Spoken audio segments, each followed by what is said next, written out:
Change unsettles us on a primal level. Even in mild forms, it can raise our heart rate and send our thoughts spiraling to the worst case scenarios. This is no accident. Our brains evolved to treat the unknown as a potential threat. Researchers note that we often prefer a bad outcome we can predict over an uncertain one, because an unpredictable danger keeps our nervous system painfully on edge.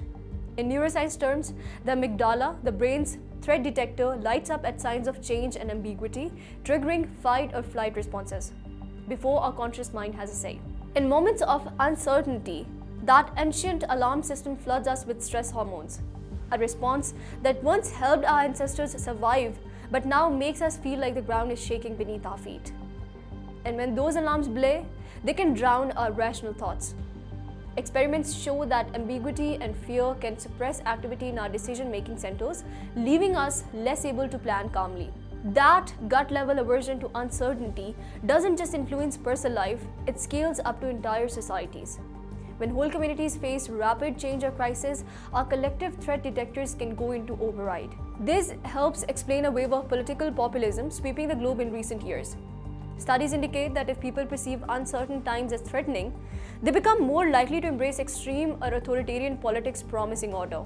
It's a formula that has powered election victories and referendums from America to Europe. Stroke the fear of change, then promise to roll back to the clock to a safer, more predictable world.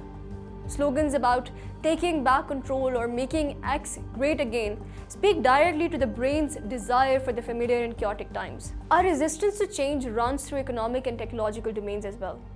Consider the upheaval of a green energy transition or the rise of artificial intelligence. These shifts hold promise for a better future, yet they also provoke anxiety in those who feel their livelihoods or identities are under threat.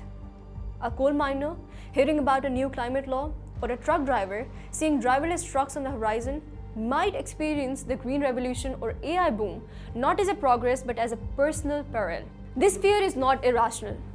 It's the brain's survival script playing out on a new stage. In France, for example, a proposed fuel tax to fight climate change set off the Yellow Vest protests of 2018, as working class people rebelled against a sudden change they believed would hurt them. And around the world, surveys show broad alarm over AI's fast arrival. In one 2025 poll, 71% of Americans said they worried that AI could permanently steal jobs from human workers.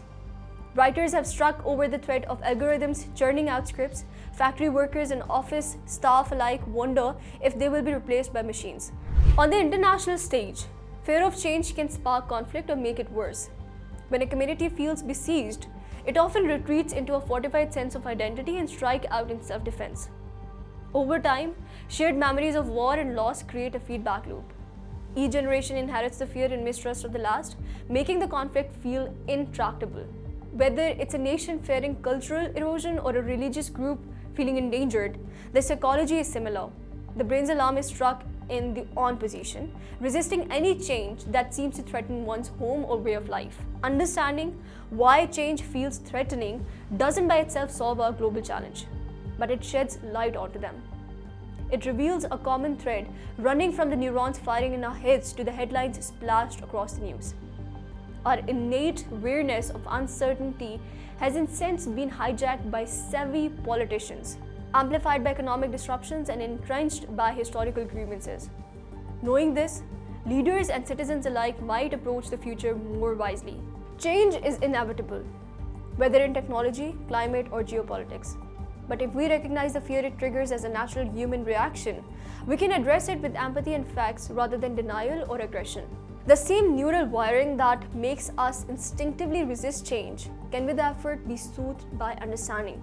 In a world that is shifting beneath our feet, perhaps our greatest task is learning to calm our ancient brains, to reassure that fearful inner voice that not every unknown hides a predator, and that sometimes embracing change is the only way to grow beyond the threats of the past.